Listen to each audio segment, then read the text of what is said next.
കാണാതായ മലേഷ്യൻ എയർലൈൻസിന്റെ വിമാനം തകർന്നു വീണത് മലാക്ക കടലിടുക്കിലെന്ന് സൂചനകളുണ്ട്. വ്യോമയാന നിയന്ത്രണ വിഭാഗവുമായി അവസാനം സന്ദേശം കൈമാറിയ സ്ഥലത്തു നിന്ന് 100 കണക്കിന് കിലോമീറ്റർ പടിഞ്ഞാറ് ഭാഗത്തേക്ക് വിമാനം തിരിച്ചു പറഞ്ഞതായാണ് റഡാറുകളിലെ ദൃശ്യങ്ങൾ തെളിയിക്കുന്നത്. മലേഷ്യയിലെ പ്രധാന നഗരമായ കോട്ടാരുഭാവിൽ നിന്ന് ദിശ മാറിയ വിമാനം താഴ്ന്നു പറന്ന മലാക്ക കടലിടുക്കിന് നേരെ സഞ്ചരിച്ചതായാണ് അവസാന സൂചനകൾ. ശനിയാഴ്ച പുലർച്ചെ 2:40 ശേഷമാണ് മലാക്ക കടലിടുക്കിൽ പുലാവു പെരക് ദ്വീപിന് മുകളിൽ റഡാറിൽ നിന്ന് വിമാനം അപ്രത്യക്ഷമാകുന്നത്.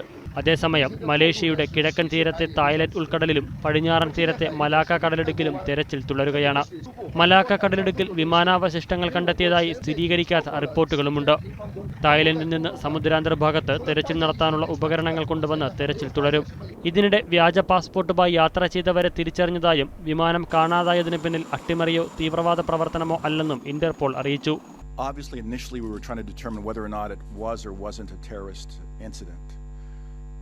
And the more information we get, the more we're inclined to conclude that it was not a terrorist incident. And if you read what the head of police from Malaysia said recently about the 19-year-old whose photograph is here, wanting to travel to Frankfurt, Germany in order to be with his mother. It's part of a human smuggling issue and not a part of a terrorist issue. So what we're trying to do is, in an investigation like this, is either confirm or exclude. And the more we're moving, we're now trying to exclude. സംശയകരമായ 2 പാസ്പോർട്ടുകൾ മോഷ്ടിച്ചവയാണെന്നാണ് ഇന്റർപോളിന്റെ നിഗമനം.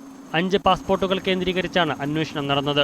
ഇവയിൽ 3 അംഗീകൃത പാസ്പോർട്ടുകളാണെന്ന് തെളിഞ്ഞു. News desk media 1.